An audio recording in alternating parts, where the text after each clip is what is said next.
John Mac McMillan, a decorated former Navy SEAL, eased his beat-up truck into the gravel driveway of his small, run-down house in rural Georgia. The engine sputtered a final cough before falling silent, leaving only the chirping of cicadas to fill the humid afternoon air. 3 years. 3 long years he'd been gone, a self-imposed exile from a life that had irrevocably fractured after a mission went sideways in a way he still couldn't fully comprehend. The dust of the long drive clung to his boots and clothes, a fine, gritty reminder of the distance he'd put between himself and everything he once knew. He killed the ignition, the silence amplifying the thumping of his own heart. As he pushed open the creaky truck door, his gaze drifted towards the house. It was just as he'd left it, or so he thought. The paint was peeling, the porch sagged slightly, and a few broken window panes still hadn't been replaced. But then, through the smudged kitchen window, a figure moved. Mac froze, his hand still resting on the truck door.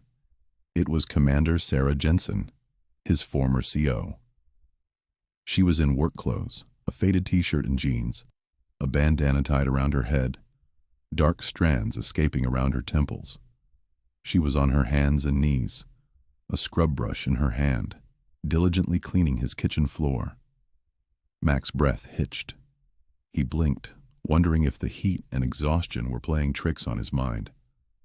Sarah Jensen here, in his house. Cleaning? Sarah looked up, her movements pausing. Her eyes, usually so stern and composed, met his through the grimy glass. A flicker of something Mac couldn't quite read crossed her face. Surprise, perhaps, or maybe just resignation. But she didn't speak. She didn't shout, didn't question, didn't demand an explanation for his sudden reappearance. She simply held his gaze for a moment, then lowered her head and resumed scrubbing the floor with methodical precision. Mac's mind raced, a whirlwind of confusion and disbelief. He had expected many things upon his return. An empty house, perhaps a squatter, maybe even a curious neighbor. He'd braced himself for the ghosts of his past, the haunting memories of the mission that had driven him away. But not this. Never this. He expected anger, questions, maybe even a confrontation. Anything but this quiet, almost serene act of domesticity from the woman who had once commanded his life. He took a deep breath, the dust of the road still on his boots, the scent of pine and damp earth filling his lungs. He pushed the truck door shut, the soft click echoing in the sudden quiet. Slowly, deliberately, he walked towards the front door, his steps heavy. He opened it without a sound, the hinges groaning softly in protest. He stood in the doorway, framed by the afternoon light, watching her. The kitchen, he now noticed, was surprisingly clean. Not just the floor she was scrubbing, but the counters, the sink, even the old, grimy stove. It was immaculate, far cleaner than it had ever been when he lived there, certainly cleaner than he left it. "Commander Jensen?" he asked, his voice low, steady, betraying none of the chaos swirling inside him. He wanted it to sound normal, as if finding his former commanding officer scrubbing his kitchen floor was an everyday occurrence. Sarah finally stopped. She pushed herself up from the floor, a slight wince momentarily creasing her features. She looked at him again, her eyes tired, but still holding that unreadable glint. She gestured vaguely around the surprisingly clean kitchen with a soapy hand. "Someone had to do it, Mac," she said, her voice flat, almost emotionless. The house, which had been a wreck when he left, was now clearly being looked after. A profound sense of disorientation washed over Mac. It was true what they said. Sometimes, the hardest battles are fought right where you started. Mac looked at her, then around his home, cleaner than he had ever seen it. He knew, with an unsettling certainty, that this wasn't about cleaning. This was about something much bigger, something he couldn't quite grasp. Why was she here? What had happened while he was gone that would lead to this impossible scene? Before we continue, subscribe to the channel and tell us where you're watching from in the comments. Mac grew up in a small town called Harmony Creek, Georgia, a place where the rhythm of life beat slow and steady like a summer afternoon. Everyone knew everyone else's business, whether they wanted to or not. Life revolved around the high school football team, where Friday night lights were the biggest show in town, Sunday church, which was as much a social gathering as a spiritual one, and the hard work that kept the community thriving. His dad, a man of few words but strong hands, ran a small auto shop on the edge of town. The scent of oil and gasoline, a constant in Mac's childhood. His mom, a school teacher with a gentle smile and an iron will, taught generations of Harmony Creek kids, including Mac himself. They weren't rich by any stretch of the imagination, but they had pride, a deep-seated respect for honest labor, and an unwavering sense of community. Folks spoke with a slow, molasses-thick drawl, valued honesty above all else, and always looked out for their neighbors, even if it meant a little good-natured meddling. Mac was a quiet kid, observant and thoughtful, but beneath that calm exterior was a core of raw toughness. He excelled in sports, not because he was the most naturally gifted, but because he pushed himself harder than anyone else. He was the first one on the field and the last one to leave, always striving for that extra inch, that extra second. From a young age, he felt a pull toward something bigger, something that would test his limits in ways Harmony Creek never could. The town was home, undeniably, and he loved it fiercely, but it also felt too small for the ambitions that simmered beneath his quiet demeanor, a longing for a challenge that transcended the familiar. Sarah Jensen, however, was not from Harmony Creek. Her roots were planted firmly in the military tradition of Virginia, a world away from the dusty roads of rural Georgia. She joined the Navy straight out of college, a sharp, no-nonsense officer with a mind like a steel trap. Mac first encountered her during the grueling crucible of SEAL training. She wasn't just an instructor. She was a force of nature, tough as nails and demanding perfection from every recruit. She didn't tolerate excuses, didn't suffer fools, and pushed every man and woman under her command to their absolute breaking point. And then some. Mac, despite the immense pressure, respected that. He saw in her a mirror of his own drive for excellence, a relentless pursuit of the best. She pushed him harder than anyone he had ever met, seeing a potential in him that he hadn't even realized he possessed. She molded him, refined him, and in doing so, earned his grudging admiration and a deep professional respect. Even then, in the intense environment of training, small differences in their approaches began to surface. Sarah was all about procedure, protocol, the meticulous adherence to the mission plan. For her, the book was law, and deviation was a weakness. Mac, while equally dedicated to the mission, possessed a more intuitive, sometimes rebellious streak, especially when it came to protecting his team. He was the kind of leader who would bend rules, even break them, if it meant saving a life, if it meant bringing his men home. Sarah, in contrast, always stuck to the book, believing that the established protocols were there for a reason, to ensure success and minimize risk. This difference, though minor at first, caused subtle friction between them. Yet, their mutual respect for each other's undeniable abilities kept them working well together. Mac saw her as the ultimate professional, the person who could always keep things steady in a storm, whose unwavering adherence to structure provided a necessary anchor. He trusted her completely, perhaps more than anyone else in his unit, a trust forged in the fires of shared hardship and the relentless pursuit of peak performance. Mac's mind drifted back to their first big deployment together, the harsh, unforgiving landscape of Afghanistan. Sarah, then Captain Jensen, was their commanding officer, her leadership style already firmly established. Mac, a newly minted team leader, had been eager, a raw blend of skill and idealism. The missions were intense, the stakes impossibly high, and every decision carried the weight of life and death. He remembered one particular day with chilling clarity. Their patrol had been ambushed, pinned down in a narrow valley, the air thick with dust and the crackle of gunfire. Sarah, from the Tactical Command Center, made the call to hold their position, waiting for air support. Mac, on the ground, seeing the desperate situation of a pinned-down squad, had argued vehemently over the comms for a flanking maneuver, a risky but potentially quicker path to relieve pressure and extract their men. He felt it in his gut, a primal instinct honed by countless hours of training and a deep understanding of the terrain.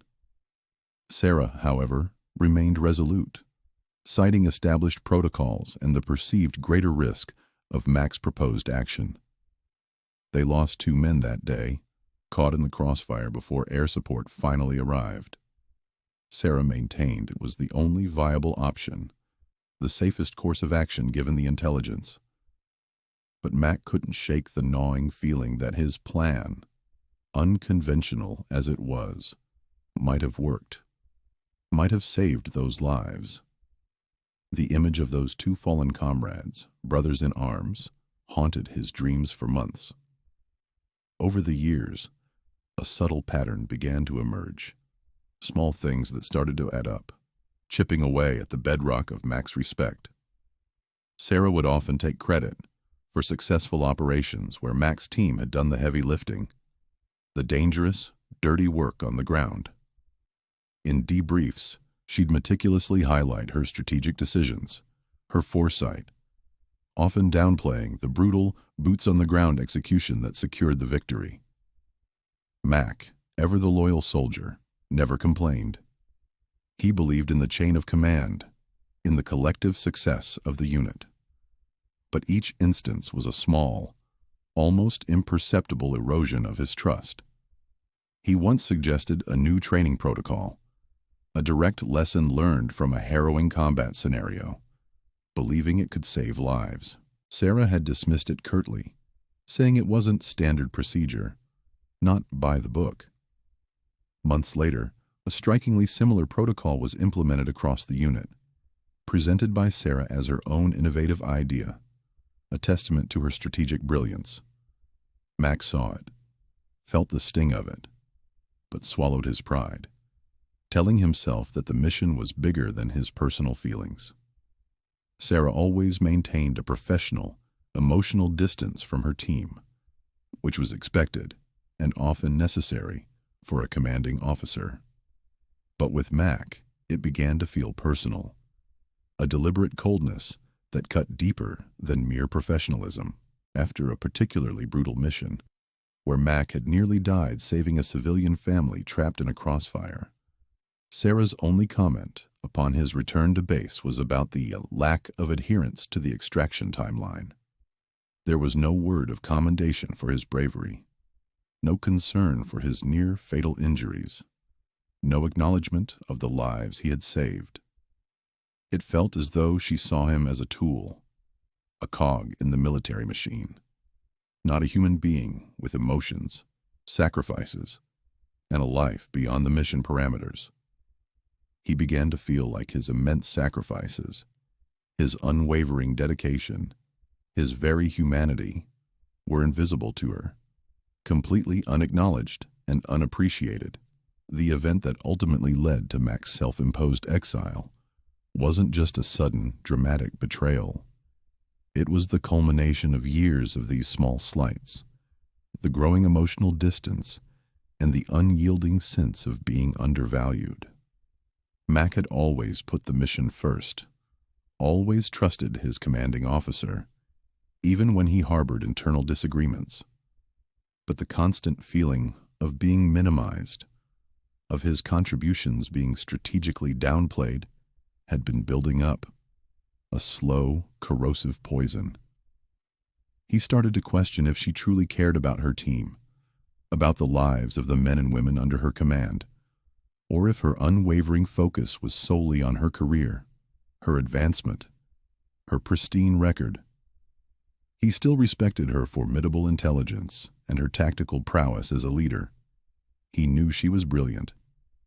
But the personal connection, the deep, implicit trust that binds a soldier to their commander in the crucible of combat, was slowly, irrevocably eroding. The final straw came during a critical operation in the desolate, war-torn landscape of Syria. Their mission, precise and perilous, was to extract a high-value target from a heavily fortified enemy position. Mac's team, deep behind enemy lines, found themselves in an excruciatingly precarious position, taking heavy fire from multiple directions. The communication lines crackled with the urgency of their predicament. Mac, with his boots on the ground, his eyes scanning the chaos, identified an immediate and dire need for an extraction route change. He saw a safer, albeit riskier, alternative, a path that offered a chance for survival for his men.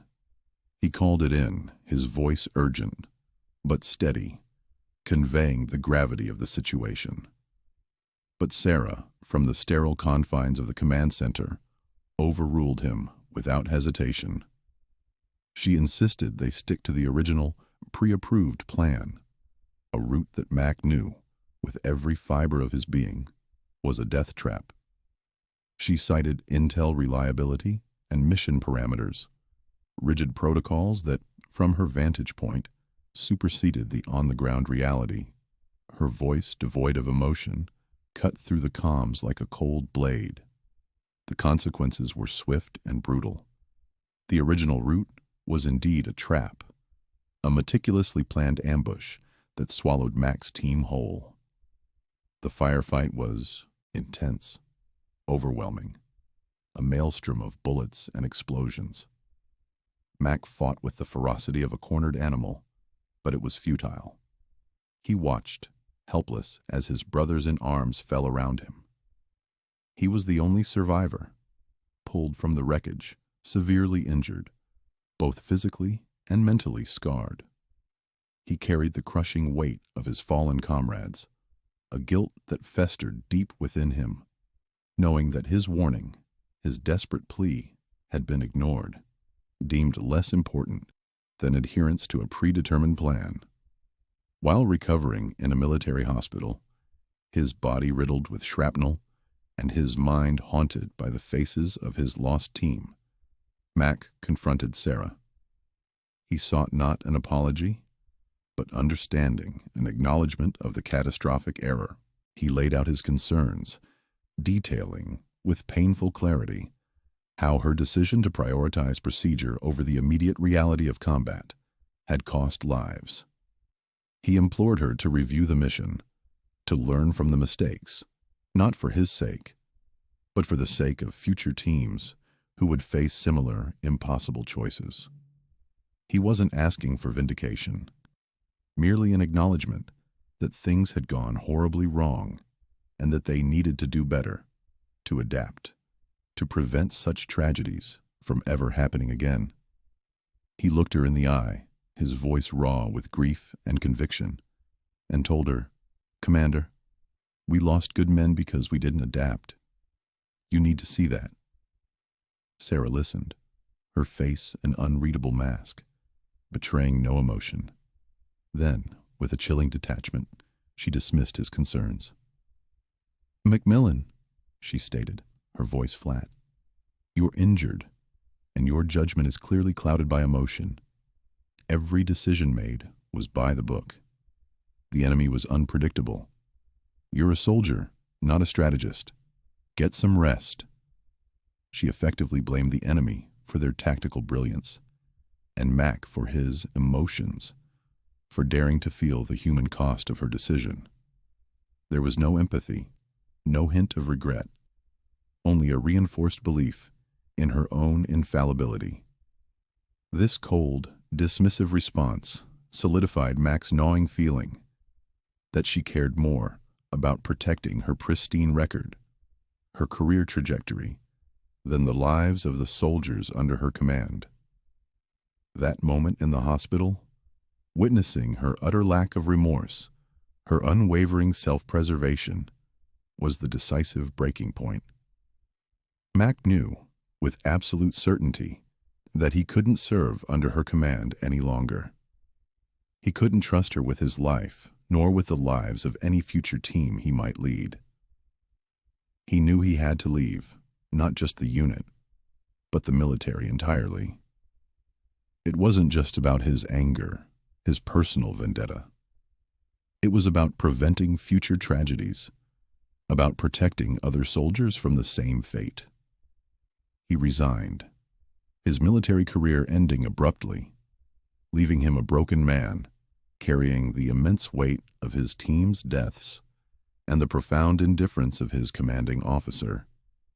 He needed to disappear, to heal in solitude, and to somehow figure out what life, if any, awaited him beyond the battlefield. After leaving the Navy, Mac retreated to his rundown house in Harmony Creek, a place that once represented comfort and stability, now a stark reflection of his inner turmoil. He spent months in self-imposed isolation, battling the insidious grip of PTSD and the crushing weight of grief. The silence of the rural Georgian landscape was a constant, unwelcome companion, amplifying the echoes of the battlefield in his mind. He knew, with a clarity born of pain, that he couldn't just lash out at Sarah. That wasn't his way. Revenge, in its rawest form, would only further diminish him, aligning him with the very coldness he despised in her. He needed a way to make her understand the human cost of her actions, a way that couldn't be dismissed as mere emotion or the ravings of a broken soldier. He needed to hit her where it hurt most, her meticulously crafted public image and her unblemished career. He began to watch her from a distance, not in a vengeful, stalker-like manner, but with the calculated detachment of a strategist. He devoured news articles, scoured military reports, and even sifted through snippets of social media, piecing together the trajectory of her career. He saw her progressing steadily, seemingly untouched by the tragedy that had shattered his life. Her promotions continued, her accolades accumulated, her public persona remained unblemished. This apparent immunity fueled his resolve. He realized Sarah's biggest weakness was her pride, her unwavering belief in her own infallibility, and her absolute adherence to the rules when they benefited her, and her convenient disregard for them when they didn't. Her public image was her shield, her armor, and her most vulnerable point. He started to gather evidence, not for a formal court-martial, which he knew the military brass would likely suppress or whitewash, but for something far more insidious and effective. He meticulously sought out the unedited combat footage from the Syria mission, the raw, unfiltered communication logs, and the original intelligence reports that, when cross-referenced, glaringly contradicted her claims and justifications. He spent countless hours poring over every detail, every timestamp, every radio transmission. He cross-referenced everything, building an undeniable, irrefutable case that her decision was not only tragically wrong but recklessly negligent, driven by an unwillingness to deviate from a pre-approved plan, even when lives hung in the balance. It was a painstaking, solitary process, a quiet war waged from the confines of his dusty living room. During his relentless research, Mac stumbled upon an unexpected ally, a small but fiercely effective veterans advocacy group called Project Guardian. It was run by a former military lawyer named Emily Vance, a woman known for her unwavering dedication to helping service members who felt wronged by the system. He reached out to her, cautiously at first, sharing only fragments of his story, testing the waters. Emily, a seasoned veteran of countless bureaucratic battles, was initially skeptical. But Mac's meticulous detail, the sheer volume of his evidence, and the chilling consistency of his account slowly but surely intrigued her. She recognized the ring of truth in his words, the quiet desperation of a man seeking justice, not simply revenge. Together, Mac and Emily devised a plan, a strategy designed to circumvent the military's inherent self-preservation mechanisms. They wouldn't go to the military directly. They knew the system would protect its own, especially a rising star like Sarah. Instead, they would target Sarah's public image and her carefully cultivated career trajectory. They would leak the information, not indiscriminately, but to a respected, independent investigative journalist known for exposing military corruption and holding power accountable. The goal wasn't just revenge. It was accountability. It was about forcing the truth into the light, even if it meant tearing down a decorated commander. Mac spent another year preparing, honing his plan, and slowly, painstakingly, rebuilding himself. He found a job at a local construction company. The physical labor a welcome distraction. The steady income a necessary foundation for his mission. He stayed sober, attended therapy sessions religiously, and slowly began to mend the gaping wounds in his psyche.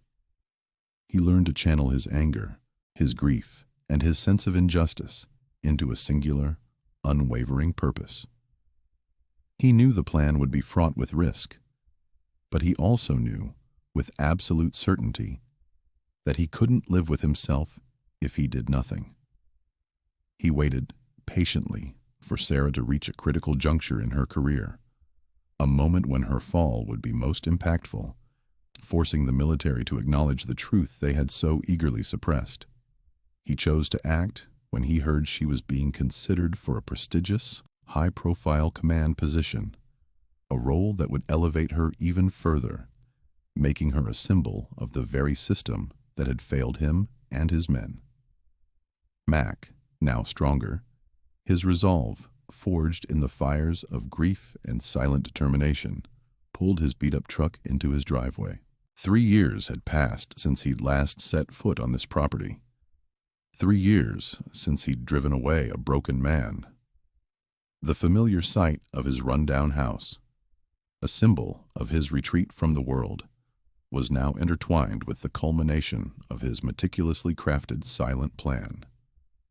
And there she was, through the smudged kitchen window, a ghostly figure scrubbing his floor. Sarah Jensen. He walked into the house, the floorboards creaking under his weight. Each step a deliberate, resonant echo of his journey. He moved past Sarah, who paused her scrubbing, her head bowed, not daring to meet his gaze. He didn't speak, didn't acknowledge her presence directly.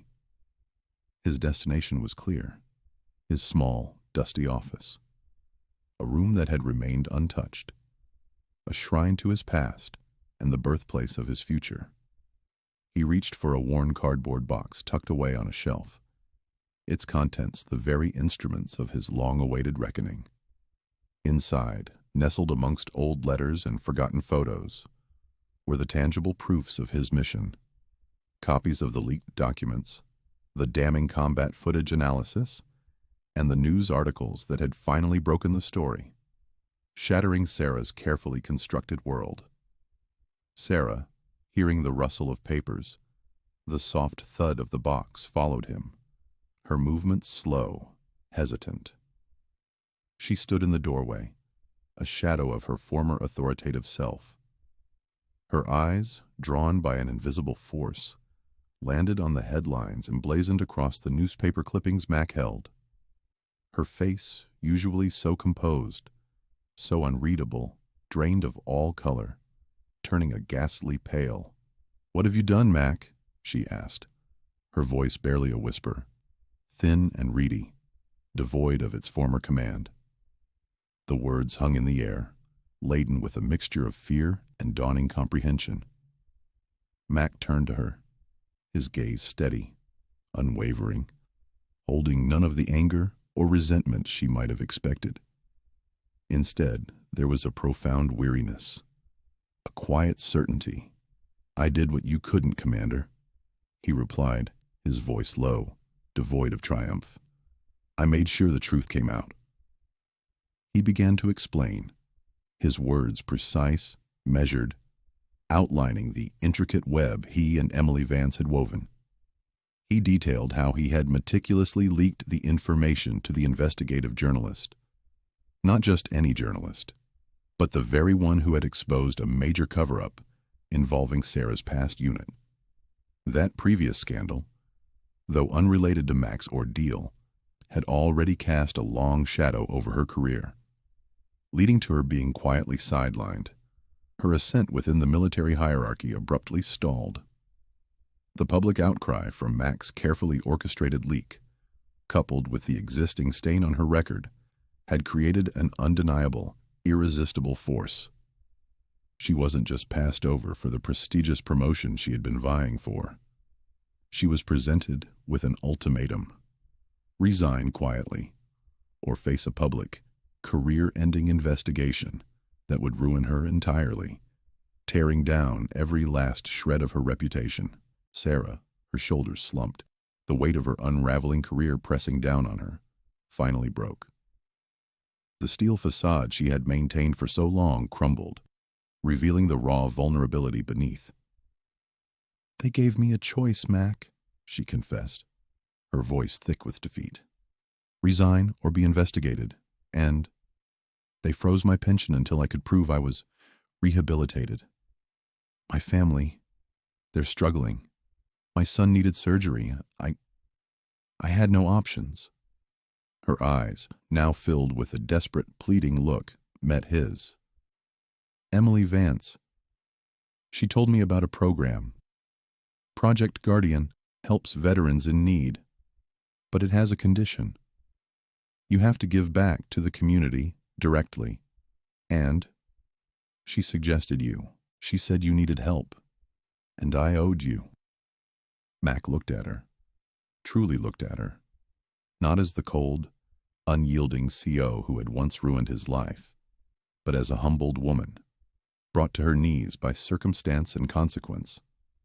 He saw her not as a commander, but as a mother, desperate, cleaning his house to save her family from financial ruin. The tears welled up in his eyes. Not tears of joy or triumph, not the satisfaction of a battle won, but tears of profound sadness. Sadness for the twisted, tragic path their lives had taken, for the lives lost in Syria, for the brokenness that had led them both to this desolate, unexpected moment. He realized his plan, while achieving the accountability he so desperately sought, had also brought her to this desperate, humiliating state. The satisfaction he had anticipated, the sweet taste of victory, wasn't there. Instead, there was only a heavy, complicated mix of emotions: justice, sorrow, empathy, and a dawning, unsettling understanding. He saw her humanity, finally, laid bare and vulnerable, a reflection of his own. Sarah continued her work for Project Guardian, a path she had never envisioned for herself. The irony was not lost on her. The woman who had once commanded, strategized, and maintained an unyielding distance from the messy realities of individual lives, now found herself immersed in them. Her days were spent cleaning houses, mending fences, and offering a steady hand to other struggling veterans. It was a long, hard road, paved with humility and the slow, arduous process of rebuilding. Each scrub of a floor, each repaired window, Each shared meal with a veteran in crisis chipped away at the hardened shell she had built around herself.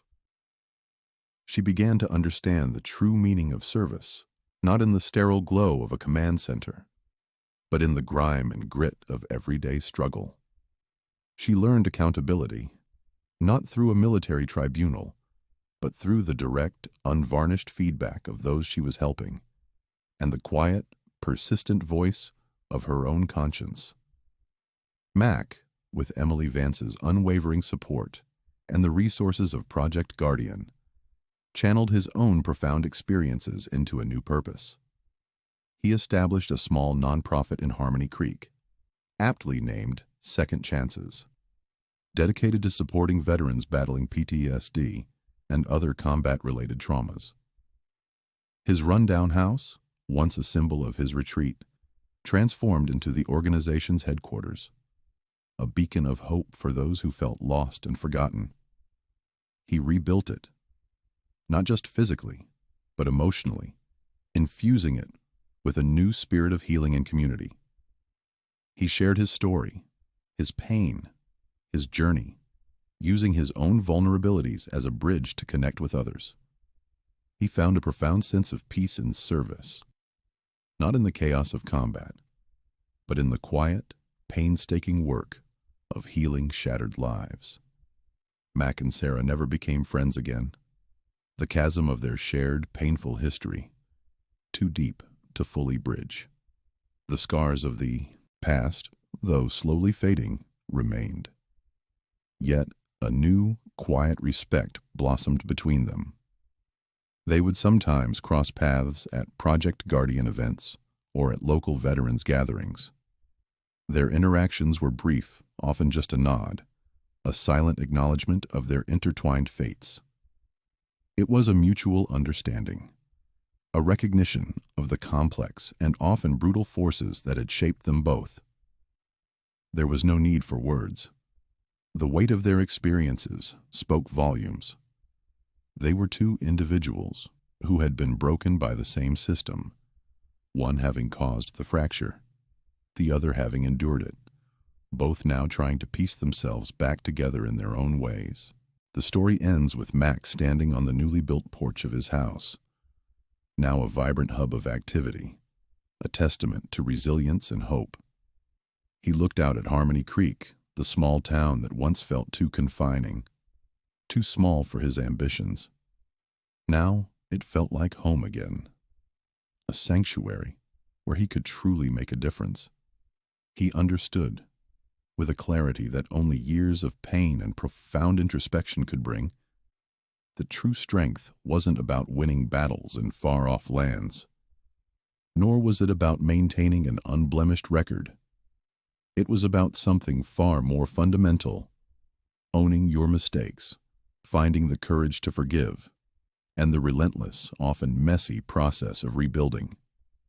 He learned that even the deepest wounds, the most agonizing betrayals could, in time, begin to heal.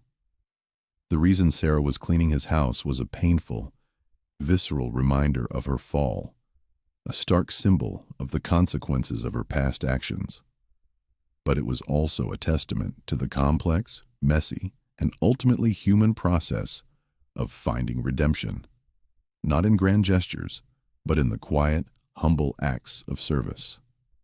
It was a lesson in the intricate dance between justice and forgiveness, a poignant illustration that even in the most broken of circumstances, there lay the potential for profound understanding and, eventually, a fragile, hard-won peace.